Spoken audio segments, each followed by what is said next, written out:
নমস্কার। আজকে আমি আপনাদের দেখাবো কাটিং গাঁদা কীভাবে রিপোর্টিং করবেন। এগুলো আমার প্রায় 7 থেকে 10 দিন আগে বসানো কাটিং, যেগুলো দেখুন কী পরিমাণে শেকড় হয়েছে। তো এই গাছগুলোকে আমি এখন রিপোর্টিং করে দেখাবো। তো এখানে রিপোর্টিং করার জন্য আমি একটাই আমি রিপোর্টিং করে দেখাচ্ছি আপনাদের। এই সেম পদ্ধতিতে আপনারাও রিপোর্টিং করবেন। তো একটা আমি মাটির 8 ইঞ্চির টব নিয়ে নিয়েছি, কিছুটা গার্ডেন সয়েল এবং একটা ভার্মি কম্পোস্ট কিছুটা মিক্স করে একটা মাটি আমি তৈরি করে নেবো। তো এখানে এখন আপাতত আর কোনো সার আমি দিচ্ছি না।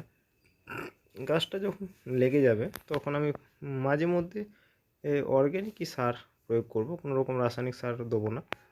এর মধ্যে আমি সর্ষের খোল, যার মধ্যে কোনো রকম 10-26 ডিএপি আমি প্রয়োগ করব না, শুধু সর্ষের খোল, গোবর সার, ভার্মি কম্পোস্ট এইসব সার আমি দেবো গাছগুলো। তাহলে গাছগুলো মোটামুটি ঠিকঠাক থাকবে। তো একটা মিক্স করে নিচ্ছি আমি।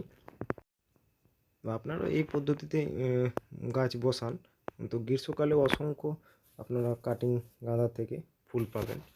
তো এখানে বসানোর জন্য আমি টবটাতে ফুটোতে একটা ভাঙা টবের টুকরো দিয়ে দিচ্ছি।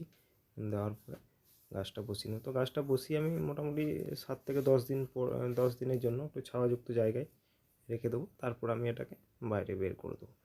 তো এই কাটিং গাঁদা চাইলে আপনি সারা বছরই বাঁচিয়ে রাখতে পারেন। তো আবার নেক্সট আমি কি পদ্ধতিতে এদেরকে যত্ন নেব, এদের নেক্সট আমি ভিডিও করে আপনাদের দেখাবো।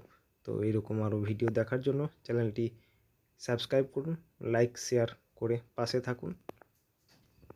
আগের ভিডিওতে আমি দেখিয়েছি ফুল প্রসেস, কিভাবে আপনারা মাদার প্ল্যান্ট কিংবা বড় গাছ থেকে কিভাবে কাটিং নেবেন এবং কিভাবে চারা তৈরি করবেন, সব প্রসেস আমি দেখিয়েছি।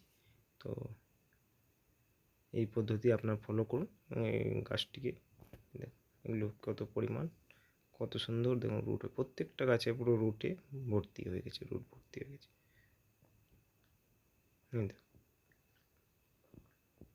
ভিডিওটি দেখার জন্য অসংখ্য ধন্যবাদ।